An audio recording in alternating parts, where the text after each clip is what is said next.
Bienvenue dans le podcast En route vers le voyage. Je m'appelle Stéphanie et je suis une férue de découvertes, d'aventures et de voyages. Partie sur le pèlerinage de Shikoku au Japon, je vous raconte nos aventures avec François et Pierrot. Bonne écoute! Bonjour à tous, aujourd'hui on est sur le chemin des 48, 47, 46e temples. On a un peu de la pluie qui est prévue, donc qui tombe là maintenant tout de suite. On n'a pas eu de pluie jusque là, mais c'est en train de tomber. Donc on va espérer qu'il va pas trop pleuvoir parce que aujourd'hui j'ai un peu oublié toutes mes affaires de pluie. Donc voilà. Est-ce qu'elle n'a pas voulu écouter le guide qui a dit hier il va pleuvoir à midi? Ouais. Non, elle a dit que non, alors on prend rien. Voilà. J'ai même oublié mon chapeau pour dire que aujourd'hui c'était pas la journée. En même temps je me suis réveillée énervée. La bouilloire marchait pas parce qu'il faut appuyer sur un bouton. La bouilloire marchait pas depuis la veille. Après j'ai voulu faire marcher. J'ai voulu faire marcher le. T'as foutu le feu à la cuisine, je sais pas pourquoi. Oui, ouais. J'ai voulu faire marcher les plaques et j'ai pas réussi non plus. En plus ça faisait du bruit, je me suis dit je vais réveiller tout le monde. Trop tard. Après j'ai fait cramer quelque chose dans le micro-ondes, je sais pas quoi, je sais pas ce qui s'est passé. Parce qu'en plus je me suis dit c'est peut-être l'assiette, mais en fait quand j'ai retourné l'assiette c'était marqué plate micro-ondable. Donc normalement les assiettes étaient micro-ondables. Microwavable. Microwavable. Donc micro-ondables. Elles étaient micro-ondables. Parce que les assiettes du micro-ondes, je pense pas que ça passionne les poules. On s'en fout un peu. On est passé près du temple 47 qui offre gentiment un tsuyado. Ah, c'est quoi un tsuyado? Voilà. Tu vois, comme ça on recentre un peu. En fait, il existe plusieurs hébergements sur Shikoku. Et le tsuyado, c'est peut-être un des plus représentatifs. C'est un logement assez sommaire, des fois même très sommaire, qui est offert par le temple aux pèlerins. Aucune réservation possible. C'est le régime du premier arrivé, premier servi. Donc on n'est jamais sûr de pouvoir y rester. C'est pour ça qu'il faut toujours avoir au moins un plan B ou C quand on tente de l'utiliser. Celui du temple 47 est assez utilisé depuis très longtemps en fait. Et la petite particularité, c'est qu'ils ont des plaques de plexiglas sur les murs avec des stylos, des feutres. Et tout le monde écrit le petit mot, au lieu de l'écrire sur un carnet que personne ne regarde, tout le monde l'écrit sur le mur. Et donc on peut retrouver mes messages, mon dialogue à 1 an d'intervalle avec Ingmar, qui lui est passé en 2015 et moi en 2016, et puis après ainsi de suite. Donc c'est assez rigolo. Qu'est-ce que tu lui racontes sur ces petits messages? Que c'est lui qui m'a inspiré à venir ici, très certainement. Le dernier petite tape sur l'épaule dont j'avais besoin pour me rassurer pour venir, c'est lui qui me l'a montré dans les vidéos. Est-ce qu'il fait des vidéos, ce monsieur? Il a fait un vlog, un des premiers vlogs sûrement sur Shikoku qui existe. Et on peut trouver comment son blog? En tapant Ingmar. Shikoku. Je sais pas si ça y est encore, mais maintenant ça doit être noyé un petit peu. Le référencement de Shikoku, de YouTube est assez sauvage.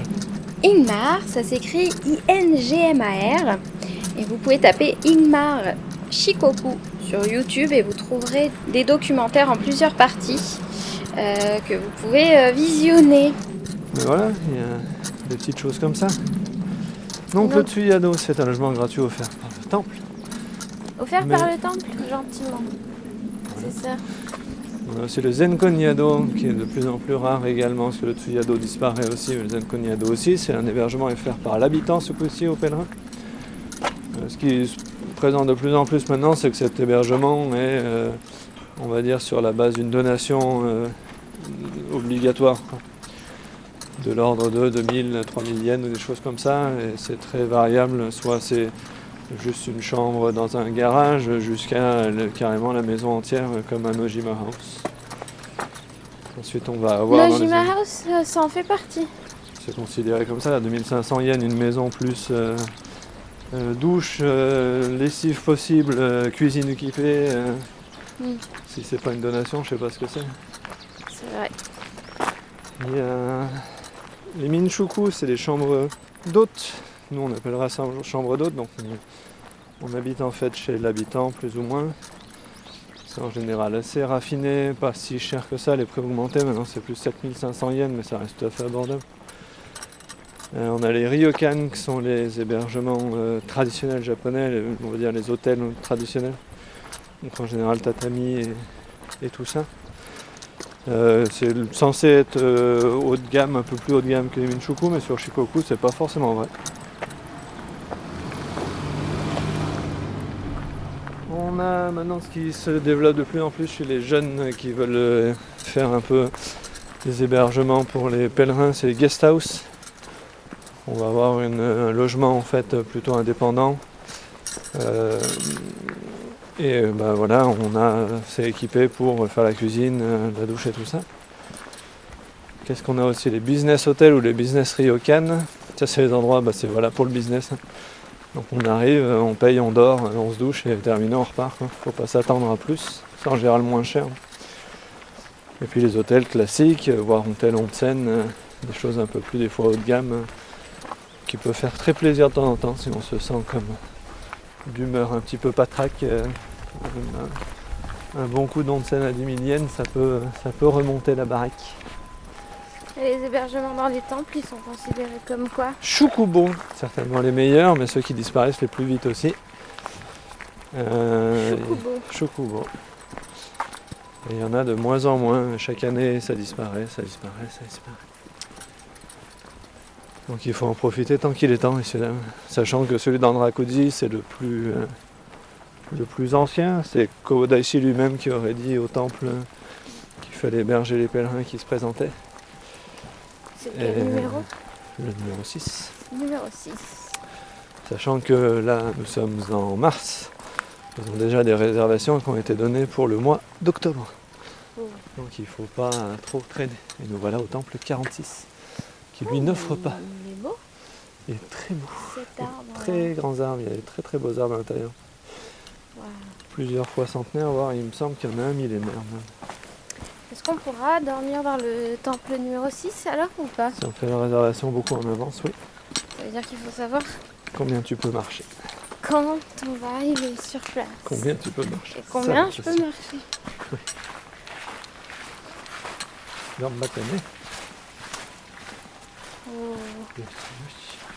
On est un peu... c'est dans la végétation, il y a des arbres, des palmiers. Enfin, je sais pas si c'est un palmier, ça.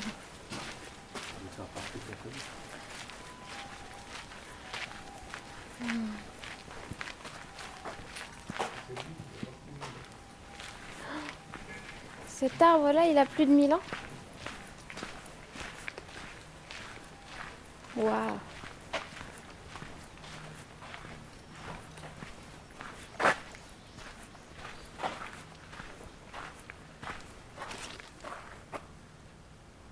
C'est Ibuki. C'est le nom de l'arbre. Ils sont à peu près à 1000 ans. Ils sont pensés pour être autour de nous.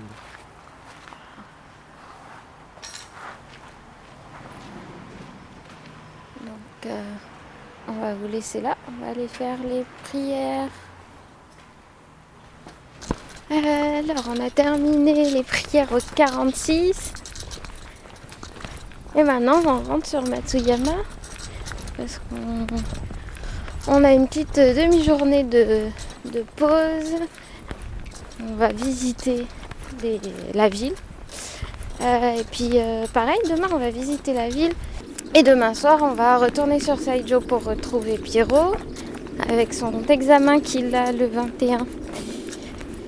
Donc on verra s'il est apte à repartir, à être rapatrié en France le 21. Donc c'est pour ça qu'on reste quelques jours sur Matsuyama pour que ce soit plus simple de rentrer à Saijo avec le train. Voilà, donc là, on retourne dans la ville pour faire des visites. Mais tout à l'heure, on parlait des hébergements et on a oublié les Enro House. Parce qu'en plus, on en a fait de Enrohouse. Il y en a plusieurs. Donc il y a des Enrohouse sur le chemin. Et donc ça, c'est plus des maisons qui sont laissées par des personnes. C'est quoi? Qui sont construites exprès? Non, celle qu'on a fait, oui, c'est une maison qui a été construite exprès pour les Enro, mais le mouvement Enrohouse, en fait, c'est que on commençait à voir que les hébergements étaient un peu restreints et que notamment il y avait des gros problèmes pour les étrangers, puisque quand on revenait en fait vers une ville ou d'un endroit qui était un peu plus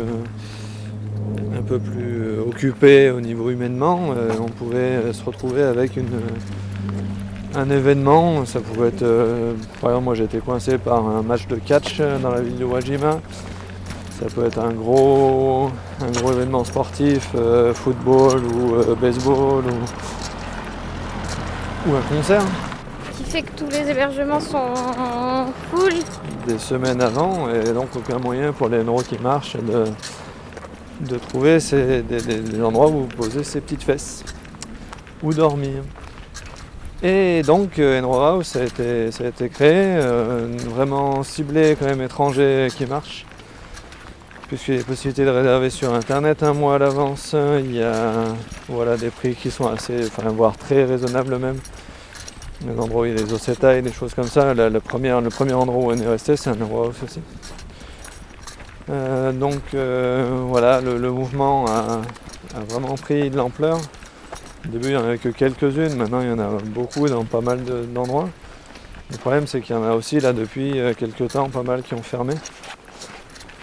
Parce que personne ne peut s'en occuper ou... Ouais, parce que les personnes passent à autre chose et tout ça, donc il faut se méfier, bien vérifier sur le site internet de Enrohouse. Il suffit de créer un compte, c'est très rapide, mettre ses informations et après on peut réserver tranquillement. Ils ont aussi un système qui est plutôt sympathique, c'est que si on réserve un peu n'importe comment en se disant je réserve au cas où et puis après j'ai trouvé autre chose, tant pis. Si on fait trop d'annulations sans raison, en fait on peut se faire virer du système. Donc, c'est assez bien quand même pour éviter les gens un peu indélicats. Ouais. Et dans les derniers ressorts, c'est vrai qu'on n'y pense pas forcément, mais si on a accès à internet, il y a Booking et Airbnb. Rakuten qui est en japonais, c'est un peu plus compliqué, mais il y a les sites classiques, c'est aussi des informations. Si on trouve rien, ce sera pas forcément ciblé pour les Enro, mais au moins on aura un endroit pour dormir quand même à la fin de la journée. Voilà. Ok. Et il y a aussi les auberges jeunesse, comme l'auberge Pack à Tokushima. C'est là où tu m'as dit que tu voulais qu'on reste quand on y sera. Ouais. C'est bon à savoir pour pouvoir se loger. Et tous ces hébergements, ils sont quand même répertoriés sur le petit bouquin que t'as. Justement, pas tous, ouais. Quand le bouquin commence à... Le bouquin, il va vraiment être les meilleures adresses, les choses recommandées, les endroits pas forcément trop chers ou adaptés aux pèlerins. Mais si par exemple comme aujourd'hui on a des plans un petit peu qui diffèrent ou on a envie de faire un peu de tourisme ou de se sentir un peu mieux ou quoi, il ne faut pas hésiter des fois à regarder sur internet aussi en complément du livre. Le livre est extrêmement bien fait, normalement on peut faire le pèlerinage juste avec le livre dans les mains, mais il a des limites comme tout outil, donc il vaut mieux varier un peu les outils. Et ce que dit pas le livre par exemple, c'est le prix des hébergements. On se dit, il y a cet hébergement qui est là, et puis ça peut aller du dortoir à 2200 yens au onsen de luxe à 20 000 yens avec la bouffe. Quoi. Oui, donc ça peut être assez... Si on ne parle pas bien japonais, on ne sait pas forcément non plus dire combien ça va coûter, comment réserver avec la bouffe et tout ça, ou pas.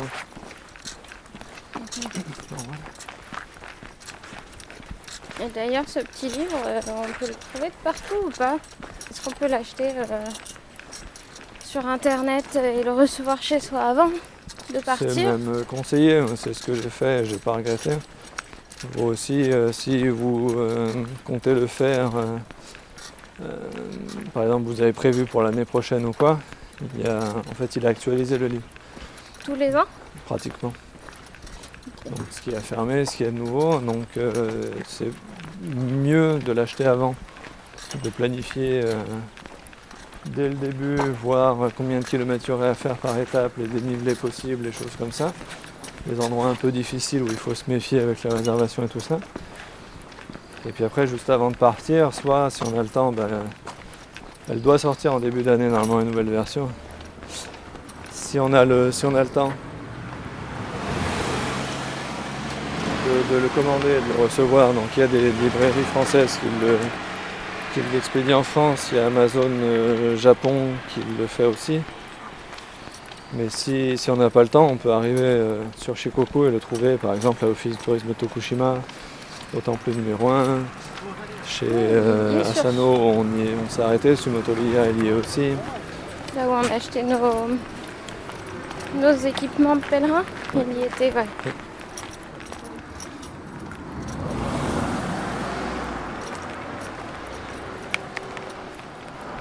On appelle la Bible du Henro.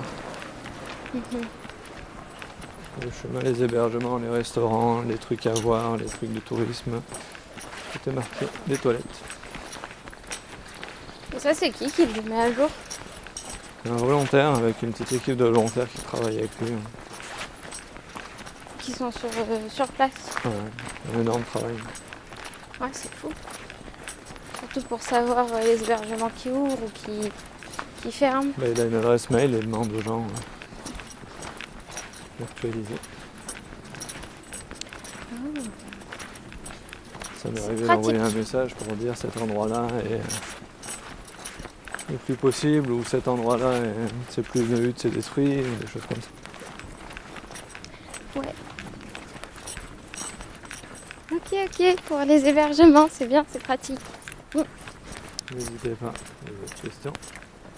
Voilà l'arrêt de bus. Bonne nouvelle. Il y a le bus Panda là-bas. Et on a 5 minutes d'avance. Non, ouais. Ah oui, par contre, pour les hébergements, la plupart, si on revient sur les hébergements, la plupart des hébergements, il faut les appeler en fait pour réserver plus tôt. Énormément, ouais. Ça se fait pas vraiment sur internet. Pratiquement jamais. C'est ça qui est compliqué, il faut un peu parler japonais. C'est pour ça qu'aussi sur le livre, il y a... Pour ça, il faudrait avoir un guide. N'hésitez pas, pas cher, il est gentil.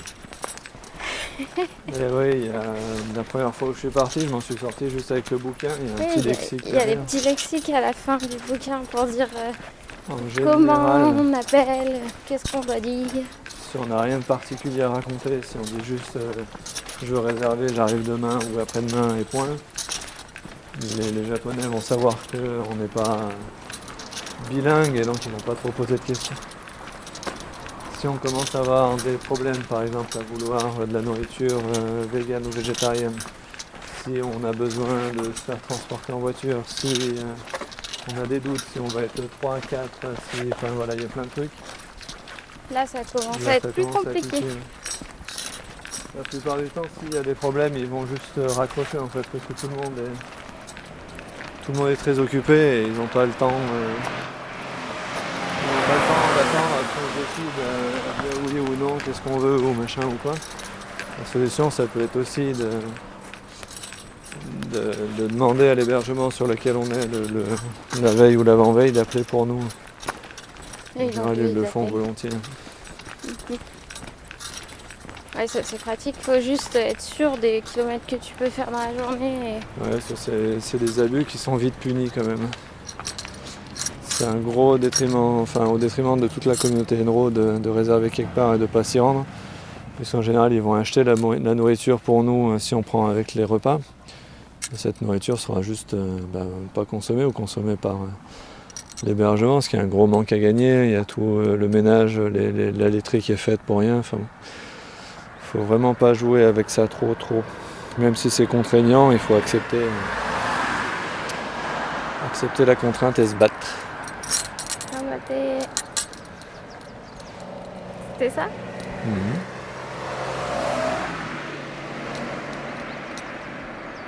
C'est bon à savoir. 670 yens Bon, bah là, on va prendre le de bus bus. qui devrait arriver dans 2 minutes. 2 minutes. On est bien. Niveau timing, c'est parfait. Et après, on verra ce qu'on fait dans la journée. Peut-être qu'on va aller dormir. Non, peut-être qu'on va aller faire un onsen. On sait pas. Ouais, comme ça va bien nous réveiller. Peut-être qu'on va aller courir dans la montagne Ah ouais, dans la montagne surtout. pour aller voir le château. C'est exactement ce qu'on a dit qu'on n'allait pas faire. Aller dans la montagne. Ah, on peut aller voir le château, mais ça veut dire qu'il va falloir le rusher un petit peu, quoi. Allez, bah, ça, Si on ça ira te demain, plaît. ce sera peut-être plus simple. Il pleut aussi, de toute façon, ça. Demain, il fait le même temps qu'aujourd'hui, et il pleut, c'est couvert. Bah ouais, mais comme ça, on aura plus de temps demain. Ok. Comme ça, aujourd'hui, on se balade dans les rues. On visite. On fait des photos. On fait touriste, quoi. Une vraie touriste. Je suis pèlerin, madame. Je suis touriste.